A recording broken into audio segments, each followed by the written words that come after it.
Hello fellow chatterers, welcome back to part 2 of the February week 3 and 4 wrap up.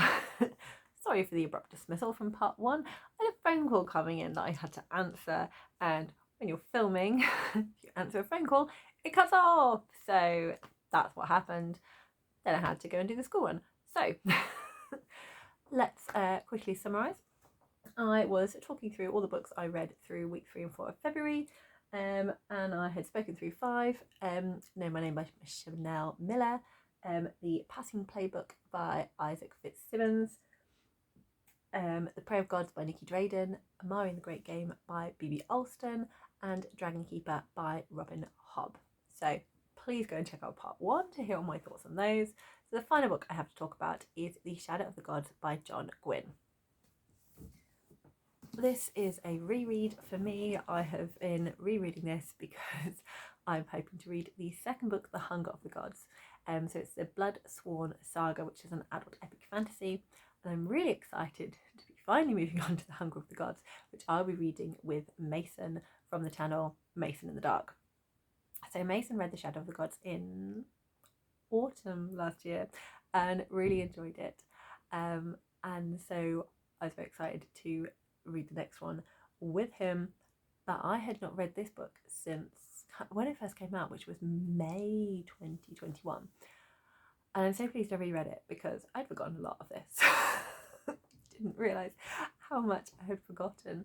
I knew who the 3 main protagonists were, I knew the main part of the story, but there were certain details I'd forgotten, to the point where I was shocked by a character's death and like quite distraught because I was enjoying like a bromance between 2 of these characters. So that was surprising because I'd totally forgotten that happened. And then I was shocked by another one because I presumed they were dead and was like, how did I forget they died? And they didn't actually die. So all kinds of moments going on in here. This is a northern, I had the right words previously. This is like a northern saga. It's a wrong word. It feels Viking-y. Norse, that's it. It's sort of like based on Norse mythology, so it has all of those kind of like Viking vibes. It is very kind of like battle heavy. There is a lot of it running around all over the land. We have got dead gods and kind of like the animals that they called upon were kind of part of. So you've got this giant snake that was sort of like the king of the gods, Snarker, and the gods are now dead, so you now have this massive like snake carcass that's kind of built into the landscape, and you've got all of this lore that goes with them. You've got a variety of kind of different mythological creatures in here, and then you have what are called the Tainted, which are like the descendants of the gods, so they kind of bear sort of like the blood of the gods, and they have kind of certain powers, but they are like considered the lowest of the low because the gods like destroyed the world, so they are mistrusted, and they are thralled, which is where they have collars put around them, and they are sold into slavery. So thralls are the slaves of this world. And it was delightful to be back in this world again and to be on this adventure and going full pelt. So I was definitely paying a lot more attention to kind of like the lore and the mythology of it, and certain characters where I knew they had like a bigger part to play in it. So that was really fun to do that. And thank goodness I did check. The Hunger of the Gods has a cast list because there is a lot of characters in here, and it is sometimes quite hard to keep them all in your head. And even on the second time of reading, I was like, hold on a minute, which one were you? Because there are 2 like battle sort of like war bands, and it's sometimes hard to kind of like with the secondary characters to work out which ones are for which war band and who they are when you kind of flip between the viewpoints. So I definitely say if you love adult epic fantasy and you love military fantasy and Norse inspired fantasy, enjoy. If you're someone who's kind of trying to get into the fantasy genre and one of the things that you struggle with is keeping track of a very large cast, don't go in for this one yet. I'd say hold off a bit, read a few other ones and kind of build your way up to this, because there is a lot of characters in here. And I'm delighted, like I said, that there is a list to refer to in the next one to try and keep it all straight in your head, because I'm going to need that. So yeah, really enjoyed my reread and looking forward to continuing with this series finally, because it has been nearly a year now since the first book was released, and I was wanting to read it in what I call porridge eating weather, and we're still hitting spring, but you know what, I'm still going to enjoy my porridge, so it's all fine. They eat a lot of porridge in this book, so that's why. So there we go. Now that's everything from my thought cage. You are welcome. Oh, also, you can definitely see the improvement in kind of like the technicality of the writing in this one from compared to John Gwynn's previous quartet. I loved the Faithful and the Fallen a lot. I really enjoyed it. It has a slightly different vibe in this one, which I enjoy, because it's nice to see like other things from this author, but definitely kind of like the storytelling feels a lot tighter and it feels a lot more descriptive, not in like there's more description, but in just like the way it's told feels more interesting, I think we can say.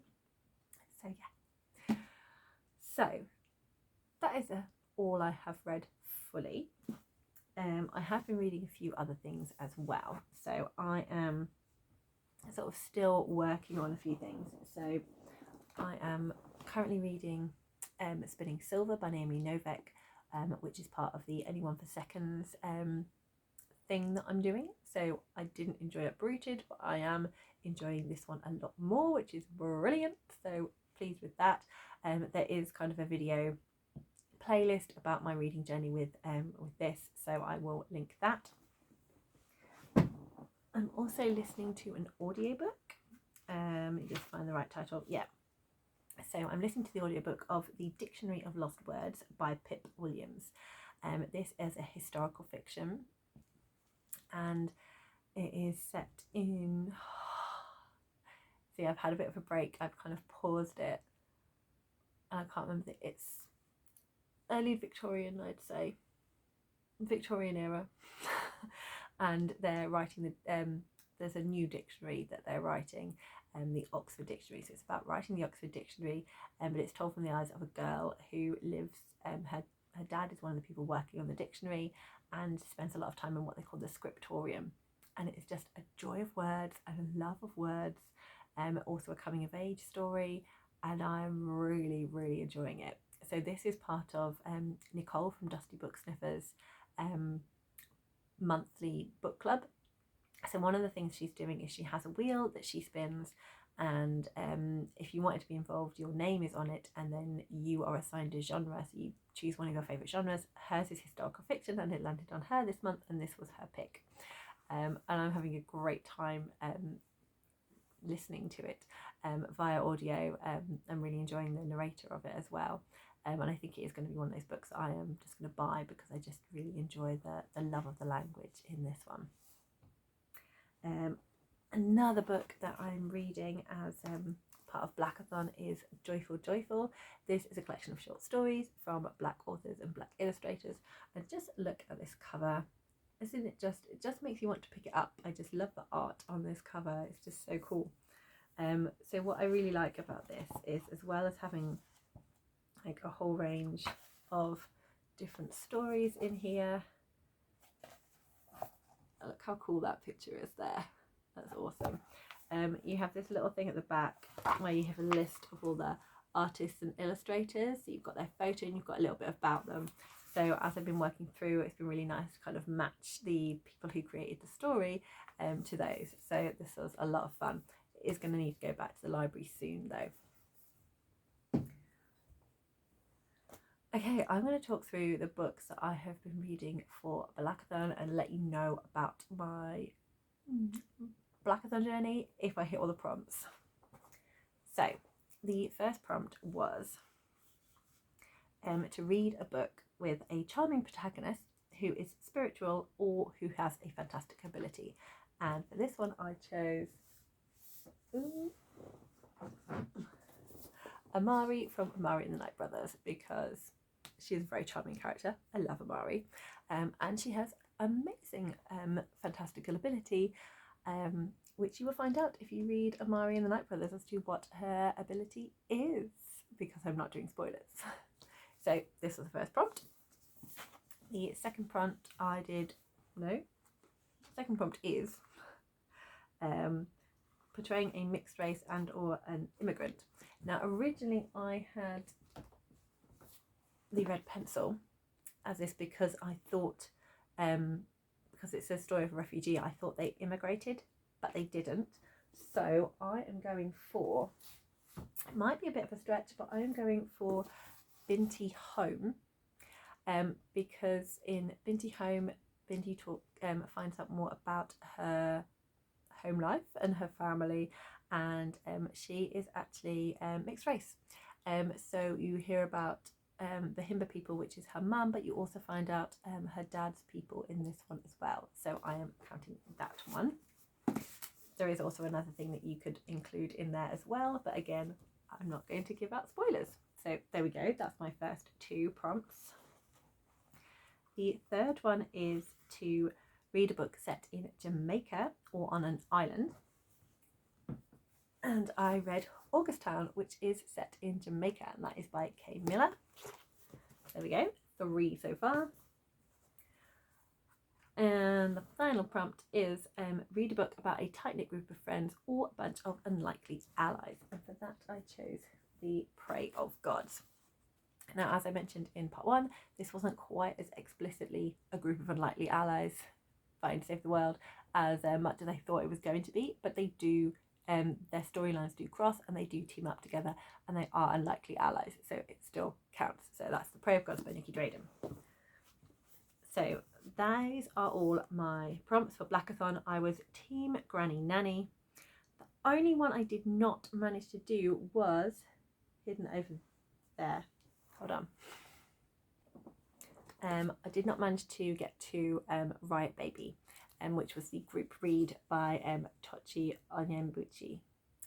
So I didn't manage to complete them, really. I didn't manage to do it. I did 80%. So the reason I didn't get to this one, I should have done it, it's very tiny, was because I mentioned in part 1 that it all felt very heavy and I just kind of needed to just drop back into fantasy, and I was kind of feeling ill. It was not the right time to be reading this book, which I feel is a book that is going to need I need to apply my brain to it, because I feel it's going to really make me think. I believe it is a dystopia. I believe it is quite heavy hitting, and I wanted to be in the right mind frame to really appreciate it and enjoy it. And I did not think when you're kind of half ill and recovering from being ill was going to be the best plan of doing that. So I want to really enjoy it and really appreciate it. So I definitely will be reading it. I just didn't get to it this month, but it will happen. So there we go. Brilliant set of books. I had a great time reading all of these, and the red pencil as well, even though it ended up not really counting. And I also enjoyed the Passing Playbook as well, like I mentioned. Unfortunately, I did not get to read Blood Scion, which is a shame, but it will be read. It will be read, and I'm really looking forward to when I finally get to that. But I had a great time reading Blackathon, and I did get to drop into some of the sprints. I got to join in with Courtney sprints for a little bit, and I also got to join in with Jessie and Gavin sprints, which was a lot of fun. So yay, I managed to get to the sprints, which is great. So I don't always get to hit them when they are actually live, just because life. So that's everything that I read in February. I don't think there was anything else that I needed to talk about. I think that's everything, which is great. So February is done. I'm going to move on to March now. So look out for some March content coming up. Please tell me what you have been reading in February. Did you take part in Blackathon? What were some of your favourite books you found?